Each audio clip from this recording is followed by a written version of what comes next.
students. Rahul Dubey, this is faculty from the CSE department SISTec Gandhi Nagar Bhopal. आज की इस video में हम 4th यूनिट का टॉपिक रीइंफोर्समेंट लर्निंग के बारे में डिस्कस करेंगे और हम यूनिट 3rd के most of the important topics को ऑलरेडी कवर अप कर चुके हैं। सो फॉर हमने जो कुछ भी पढ़ा हुआ है अभी तक की, जितनी भी हमने मशीन लर्निंग की टेक्निक्स पढ़ी हुई हैं, उन सारी की सारी टेक्निक्स में आपने देखा हुआ है कि there are various techniques like the supervised learning, unsupervised learning.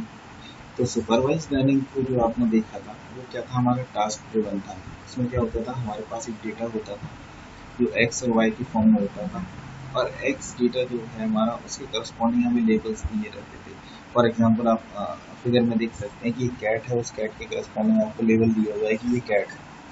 It means that the task was in the supervised learning is to map a function, is to design a function which can map x to the y. And the example of these supervised learning is classification and regression.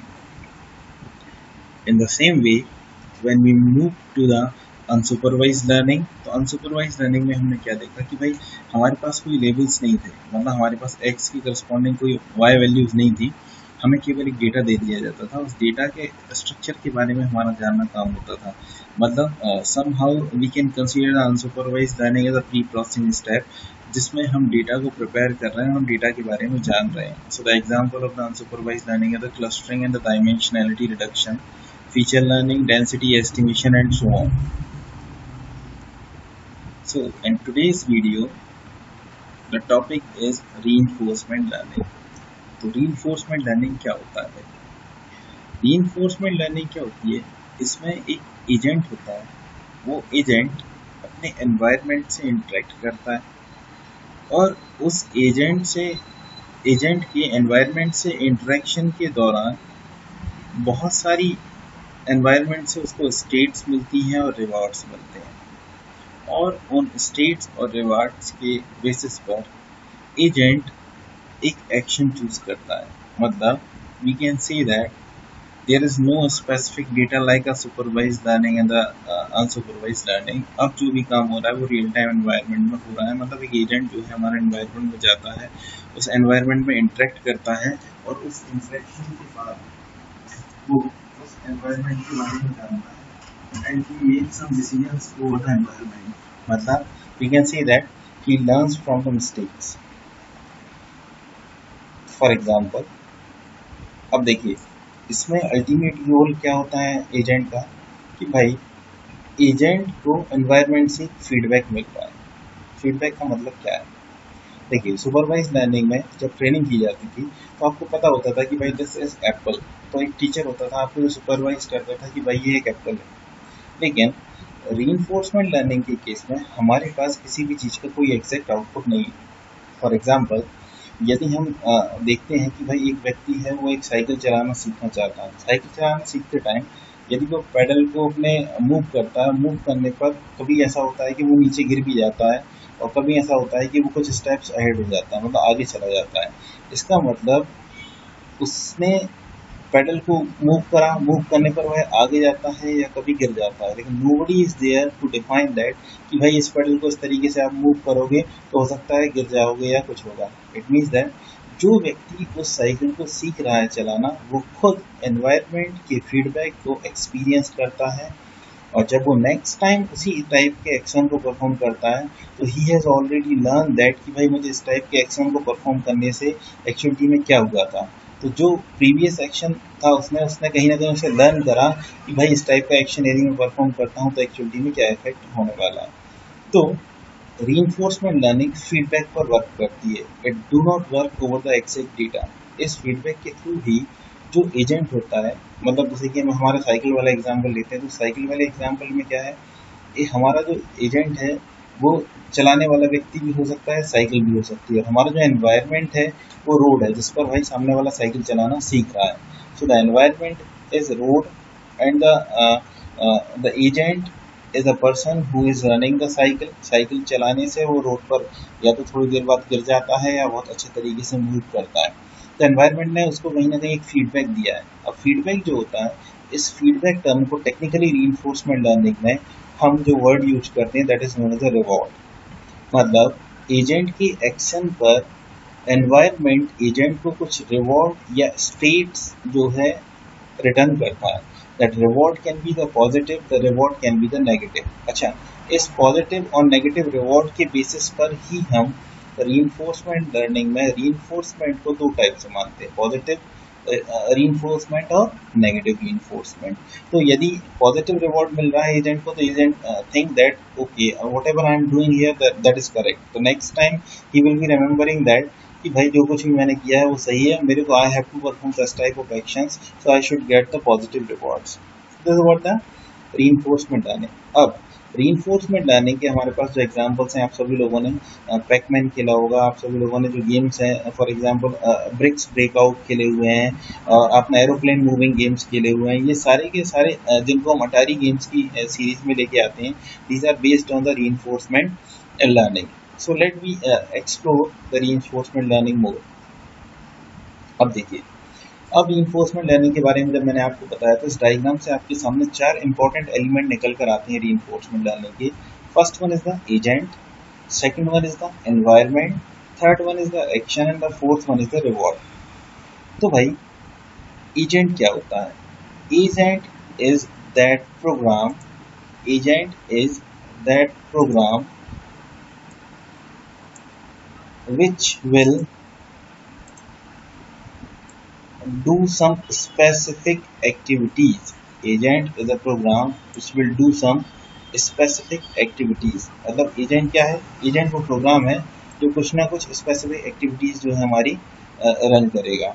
अब देखिए उसके बाद environment क्या है? Environment जो है हमारा वो रियल टाइम एनवायरनमेंट है या वर्चुअल एनवायरनमेंट है जहाँ पर कोई एजेंट एक्शंस परफॉर्म कर रहा है।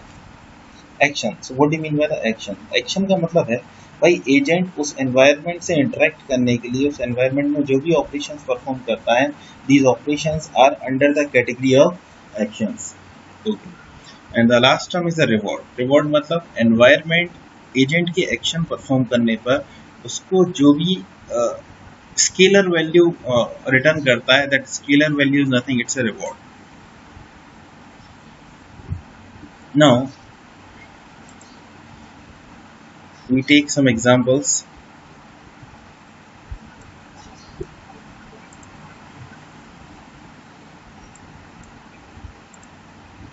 So first one is determining the placement of ads on the web pages.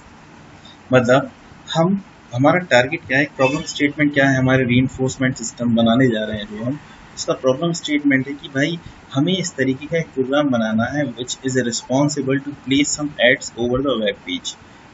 अब उसको वेब पेज पर यदि उस प्रोग्राम को एड्स रखना है तो कहीं ना कहीं उसके कुछ टारगेट्स होंगे, उन टारगेट्स के बेसिस पर वो रखेगा, वेब पेजेस पर ऐड रखेगा। तो हमें इस प्रॉब्लम को, जो प्रॉब्लम स्टेटमेंट है हमारा, इसको हमें डिफाइन करना होगा रीइंफोर्समेंट लर्निंग के केस में। तो देखिए एजेंट क्या होगा हमारा? एजेंट वो प्रोग्राम होगा जो ये डिसाइड करेगा कि भाई मुझे कितनी एड्स वेब पेज पर रखना है। एनवायरनमेंट क्या हो जाएगा हमारे लिए? एनवायरनमेंट हमारे पास है वेब पेज जिसके ऊपर हमें एडवर्टाइजमेंट्स हमारे रखना है। अच्छा, इसी तरीके से हम उस प्रोग्राम के एक्शंस डिफाइन कर रहे हैं। वो एक्शंस है हमारे, या तो वो ऐड रखेगा या फिर वो ऐड हटाएगा उस पेज से, या फिर वो ना तो ऐड रखेगा और ना ही उस पर से रिमूव करेगा, मतलब जो है वो उसको उसी तरीके से मेंटेन रहने देगा। अच्छा, रिवॉर्ड्स क्या होंगे भाई? यदि ऐड रखने से और ज़्यादा लोग देख पा रहे हैं और कहीं ना कहीं उसका रेवेन्यू इंक्रीज हो रहा है, this is what the positive reward in case of the given problem statement. And if the revenue drops, it is the negative reward. So in this scenario, the agent observes the environment and get its current status. The status can be how many ads there are on the web pages and whether or not there is room for more. The agent can choose which of three actions to take at each step, the program to get positive reward whenever the revenue increases and negative rewards whenever revenue falls. So on the basis of this, the agent would be able to develop its policy. So here is a new term which is the policy. Policy means जिस तरीके से supervise learning के case में हमारी task थी, we have to learn some function, वो function learn करना होता था हमें, जो हमारे इनपुट को आउटपुट से मैप करेगा. In case of the unsupervised learning, we have to design some function which will find the hidden structure of the data. In the similar way, for the reinforcement learning, the ultimate goal of the reinforcement learning agent is to develop a such policy where the agent would be able to get the maximum rewards. Okay, so let me take one more example. For example, problem statement controlling a walking robot. देखिए, the next example is controlling a walking robot. अब इस example में हमारे पास reinforcement learning system हमें develop करना है. इसके लिए वो क्या होगा भाई, controlling a robot. Now the current industry is having the main problem that how to design the robot mind. क्योंकि इलेक्ट्रॉनिक्स की दुनिया में रोबोट डेवलप करने की टेक्निक्स बहुत अच्छी से अच्छी आ चुकी हैं और एक छोटा से छोटा रोबोट जो है हमारा डेवलप हो चुका है. लेकिन जो आज के समय में आज भी कंसर्न है how to develop a mind of the robot so it can perform a better performance in the real time scenario. तो अब हम यदि एग्जांपल लेते हैं कंट्रोलिंग अ वॉकिंग रोबोट, उसमें क्या है, हमारे पास जो एजेंट है वो क्या होगा, हमारा एक वॉकिंग रोबोट होगा. एनवायरनमेंट जो हमारे पास है हमारा वो रियल वर्ल्ड हो जाएगा. अब एक्शन क्या परफॉर्म करेगा, जो आपका एजेंट है या तो फॉरवर्ड जाएगा या बैकवर्ड मूव लेगा, लेफ्ट या राइट टर्न लेगा. एंड रिवॉर्ड क्या होंगे उसके, यदि वो जो हमें वॉकिंग रोबोट है तो अल्टीमेटली हमारा एक डेस्टिनेशन है तो भाई उसका एक टारगेट डेस्टिनेशन होगा. और नेगेटिव रिवॉर्ड का क्या होगा कि if he is moving here and where but not reaching to the destination, it mean the robot is wasting the time. Second one is robot हमारा रॉन्ग प्लेस पर चला जाता है, इंटेंडेड टास्क को परफॉर्म नहीं करता है. So this is what the second example in case of reinforcement learning. तो reinforcement learning now in terms of the deep reinforcement learning is applying over the games also. So let me take one more example of the games. This game is a Pac-Man. In this game, this whole grid is working like an environment. This Pac-Man is moving, it is working like a agent and it is continuously eating this food. And when it is eating this food, it is getting some score. You can see the score is continuously increasing. So what does it mean? The whole example can be treated as a reinforcement learning. एक Pac-Man एक agent है जो इस grid environment में continuously move कर रहा है. ये गोस्ट भी एक एजेंट्स हैं. इन इस पैकमैन का वर्क क्या है कि भाई इन सारे के सारे फूड को जल्दी से जल्दी वो ईट कर सके और अपने इस स्कोर को मैक्सिमाइज कर सके. तो you can see the reward is in terms of the scalar value जो कंटिन्यूसली हमारा बन रहा है. अच्छा, अब हम एक चीज़ और बात करते हैं कि ये जो रिवॉर्ड है हमारा जिसमें हमारा स्कोर बन रहा है ये एक जो इमीडिएट रिवॉर्ड है. लेकिन अल्टीमेट गोल क्या होगा इस पैकमैन का कि भाई मैं फटाफट पूरे के पूरे फूड को ईट करूं और he should be able to complete the stage.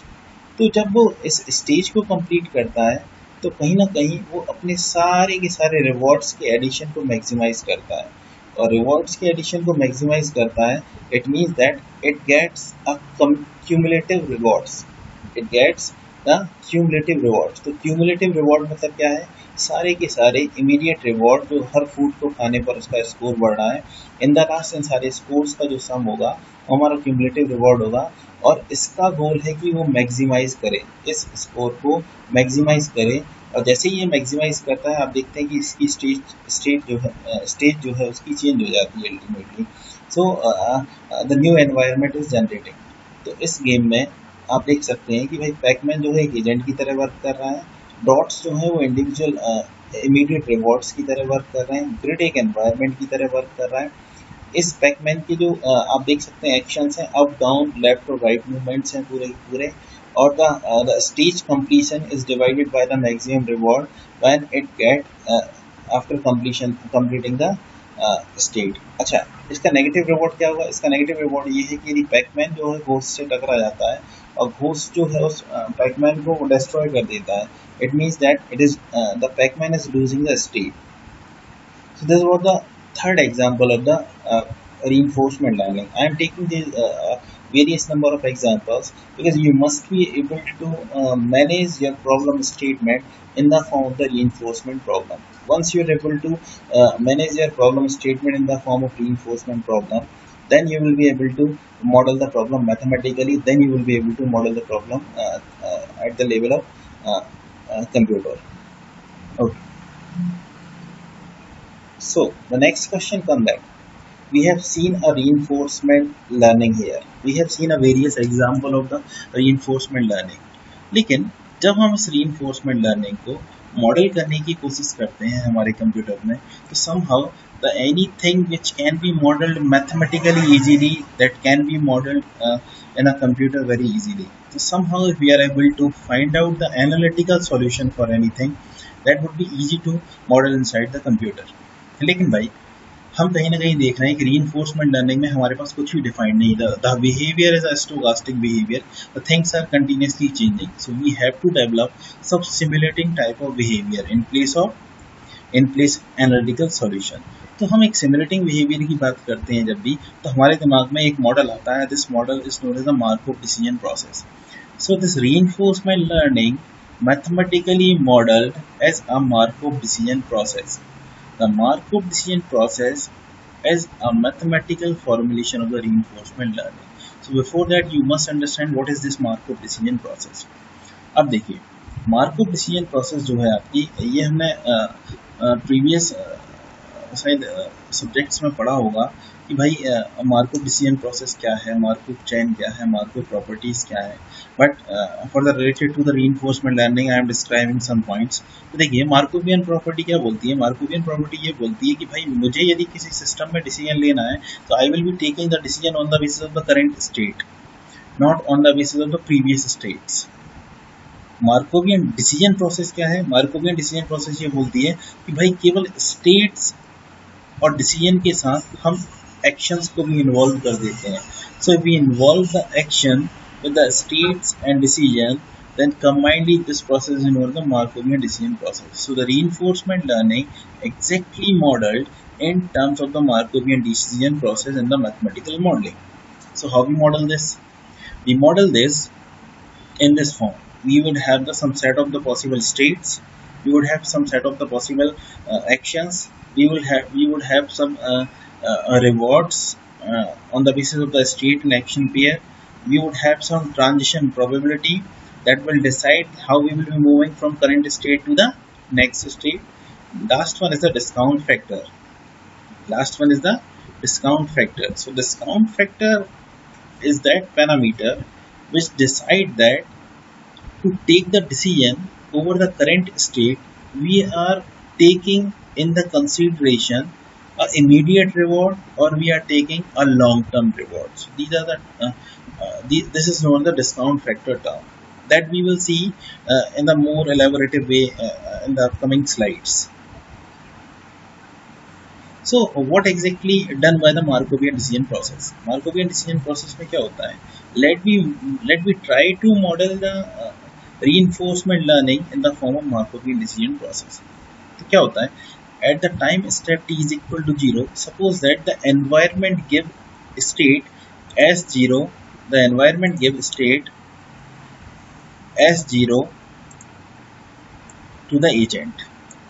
As agent get the state as 0, agent take some action. On the basis of these actions, some reward, which is nothing, it's a scalar value corresponding the state t of the agent. By performing the action at, some scalar value is returned to the agent, that is nothing, it's a RT at the time stamp t.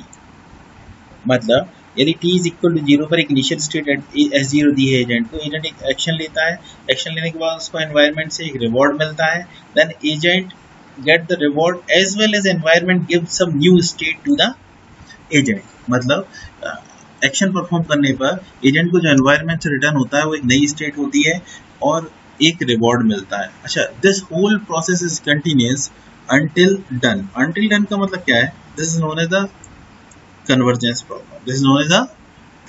problem. मतलब जब तक कि हमारा system convergence की ओर नहीं जा रहा है तब तक ये स्टेप्स हमारे पूरे चलते रहेंगे. It means the agent should not be able to learn. अब भाई हम बोलेंगे कि agent should not be able to learn. Sir इसका मतलब क्या है? लर्न का मतलब क्या है कि एजेंट क्या लर्न? अब देखिए इन द सुपरवाइज और unsupervise learning case we have find out the function, मतलब एक जो लर्न करना था हमारी लर्निंग एल्गोरिथम को, तो क्या लर्न करना था, उसको एक फंक्शन लर्न करना था। लेकिन but in case of the reinforcement learning, the learning of the agent is nothing, it's a pi. Pi stands for the policy. It means that the agent has to identify the policy, or we will say the optimal policy, which will maximize the cumulative discounted reward. So the ultimate goal of the reinforcement learning, the agent has to devise a policy, or we will say the optimal policy, which will maximize the cumulative discounted reward. So let me see here, if we move from this complex type of definition, or complex type of working of reinforcement learning, so what is the Markovian decision process in a layman term? So in the layman term, the Markovian decision process is nothing. In fact, the aim of the Markovian decision process is to train an agent to find a policy that will return the maximum cumulative rewards from taking a series of actions in one or more states. मतलब agent एक से ज़्यादा states में जाता है और finally वो ऐसी policy डिजाइन करके लेके आता है अपने पास कि when next time the agent will follow that particular policy, it will be reaching at the optimal place with the optimal reward. So this is what the overall Markovian decision process. अब देखिए इस Markovian decision process में एक term आया है ये discounted reward. So what is the discounted reward? First we will understand this. तो discounted reward का मतलब क्या है? Discounted reward का मतलब है कि भाई cumulative discounted reward का मतलब है, देखिए at time instance t पर, at time instance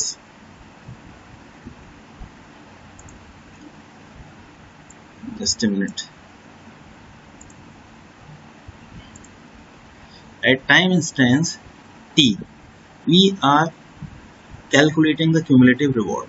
अब वो cumulative reward जो हम calculate कर रहे हैं, उस cumulative reward को calculate करने के दो तरीके हैं, या तो मैं current state पर रहकर ही immediate reward को best reward मान लूँ, this is somehow the greedy approach, मतलब हमें जो मिला हमने उसको ही best मान लिया, भले ही वो futuristic जो सिनेरियो हो उसमें हमारा वो बेस्ट हो या नहीं हो. Second one is we will be calculating the cumulative reward at a particular state T by considering the upcoming states also. तो भाई इसको मैथमेटिकली हम कैसे मॉडल करेंगे हमारी इस अप्रोच को कि भाई मैं आगे की स्टेट्स को भी कर रहा हूँ कंसीडर. और आगे की स्टेट्स को कंसीडर करने के लिए we will taking a one factor which is a gamma. This gamma contain the value from 0 to 1. इस गामा के फैक्टर को हम मल्टीप्लाई कर देते हैं यदि हमें इसका इफेक्ट चाहिए होता है.